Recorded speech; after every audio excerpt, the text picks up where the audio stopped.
Hello ka-trade, dito sa video na ito, i-review natin ang YepBit kung legit ba ito or scam. So request ito ka-trade ng ating follower. Sir, pwede pa review ng YepBit, dami kasing nag-aalok pero wala siya sa WikiFX. Thanks po. Nag-sign up ako pero panay crypto lang, walang forex, tsaka need $500. Ang deposit ayon sa nag-invite sa akin. Yes po, may specific daw po na oras ang bato ng signal. Legit po ba yan? Wala akong mahanap na review sa YouTube na Tagalog. So ayon sa kanya ka-trade, maraming nag-invite na sumali. So merong group chat, Telegram or WhatsApp. Di ko sure kung alin dyan. Tapos nagbabato ng signal. Tapos sa YepBit iti-trade. So ang YepBit ka-trade, legit ba ito? Ano ba ang YepBit ka-trade? So ito ay trading platform. Ito yung website niya ka-trade. So, ayon dito, ang YepBit ay pwede kang mag-trade ng Bitcoin, Ethereum, plus 1,000 cryptocurrencies. So, para siyang Binance, mga ganyan, OKX. So, ibig sabihin, dito sila nagtitrade. Ito yung trading platform, ang YepBit. Pero meron silang group chat, kagaya niyan. Diyan nagbabato ng signal. Ayan, example, merong oras, kung anong iti-trade, mag-buy or mag-sell. Okay, tapos iti-trade dito sa YepBit. So, legit ba ito? So, ang kailangan nating tukuyin kung legit ba ito ay itong YepBit mismo kasi ito yung trading platform. Dito kayo nagtitrade, nandito yung capital niyo, dito kayo nag-deposit, saka dito kayo mag-withdraw. Kasi pag nakapag-deposit ka dyan, maaaring hindi mo na ma-withdraw yung pera mo kung scam yung platform. So yun nga, crypto exchange, pwede kang mag-buy and sell ng crypto. Ang YepBit ay digital asset trading platform na ang headquarter ay nasa UK at nag-operates globally. Company claims na legit sila, legal at registered sila na global exchange na meron silang registration or license sa UK at sa US, Money Services Business or MSB. So yan ang claim ng YepBit na legit sila. Pero hindi pa rin yun ang basihan kasi ang crypto kasi, di ko lang sure pero di tulad sa forex trading broker na mayroong mga regulatory bodies kaya ng ASEC, makita mo talaga yung registration nila doon. ASEC, SISEC, FCA, yung mga nagbibigay ng license at regulation sa forex brokers. Sa crypto brokers, di ko sure pero parang wala pang regulatory bodies na talagang yun talaga yung nagre-regulate sa kanila. So kagaya ng claim ng YepBit na registered sila sa MSB, so ito ka-trade kung alam nyo to, ang ASJ Forex Global, last 3 years nagkaroon ako ng review sa ASJ Forex Global kasi nagkalat na sa Pilipinas, tsaka pati sa ibang bansa. Okay, so talagang putok na putok ito dati. So ang ginagawa ng ASJ Forex Global, ganun din. Meron silang group chat. Ayan, may group chat, nagsisend ng signal, buy or sell. So anong oras magbabuy, anong oras magsisell, tapos magti-trade sa broker ng ASG. Okay, kagaya ng YepBit. So nung ni-review ko yung ASG, meron din silang MSB license, kagaya ng YepBit. Okay, ito pa nga yung license nila eh. Okay, meron silang license, pero naging scam pa rin sila. 2 years or 3 years nag-operate, pagkatapos nun, natigil, pumutok na, naging scam na.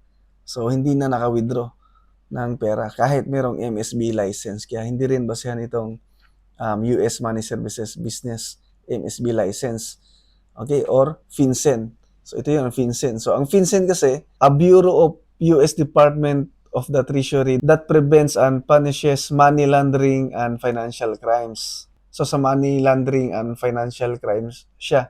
So, wala siya sa nagre-regulate or nagbibigay ng license sa isang trading platform or crypto exchange para makasigurado na legit or ano. Kaya hindi ito basihan na kung may license ka dito, ay legit ka na. Kagaya nga ng ASG. So nakapost din sa iba't ibang website ang YepBit.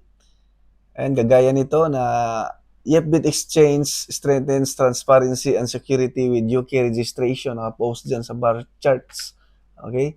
Sa streetinsider.com naman, crypto reaches 30 billion US dollar. YepBit Exchange, okay, strengthens its global expansion.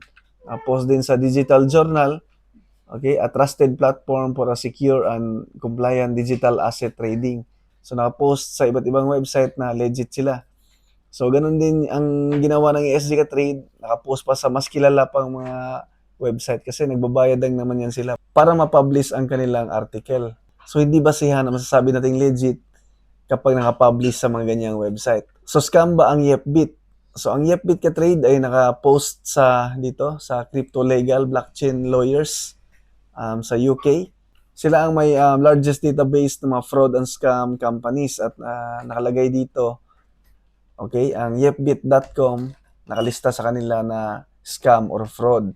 May article din sa Facebook, ayan, another crypto Ponzi scheme. Okay, so nakalagay dyan yung YepBit. So, kagaya lang din daw to ng mga iba na dumaan. Okay, so sila lang din daw yan, paiba-iba lang ng pangalan, mga dumaang scam, so mahaba yung post dito. So, ano ang ibig sabihin ng crypto Ponzi scheme? So, yun nga, yung Ponzi scheme, yung pyramiding. Kaya mayroong mga nag-invite, may mga referrals. So, example, yung top, mag-invite. So, connect-connect na yun. So, meron silang makukuha na commission kapag nag-invite sila. So, parang networking. At ang produkto nila, itong crypto trading. Okay, yung magbibigyan ng signal tapos mag-trade sa YepBit. So, okay lang kung legit ang platform, ang YepBit.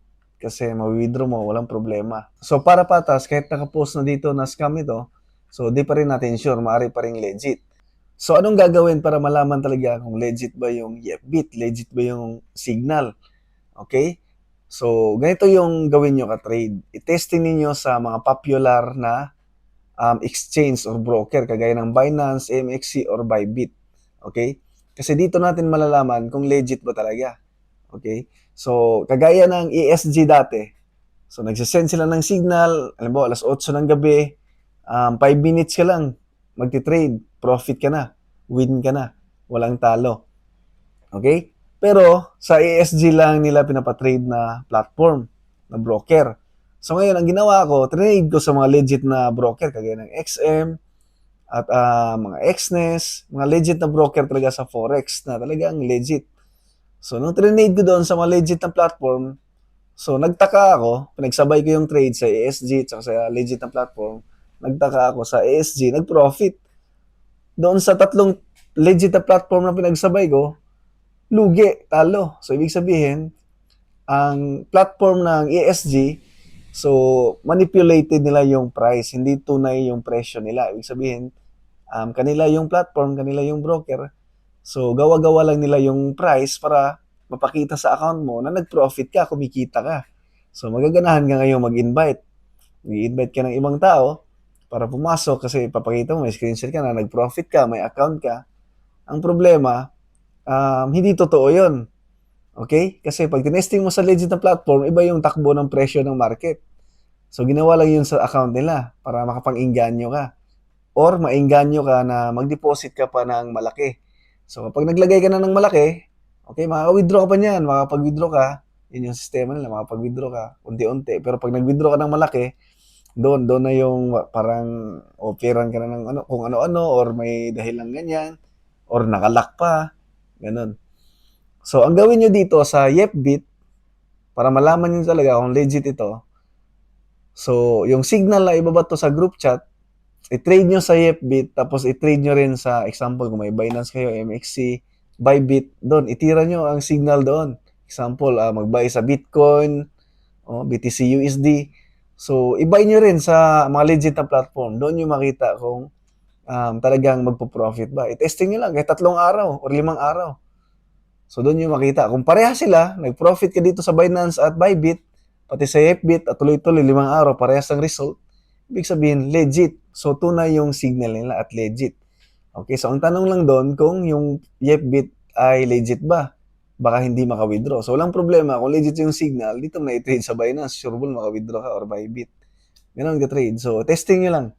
So, comment nyo kung ano yung maging resulta ninyo or ano yung mga opinion ninyo. Salamat.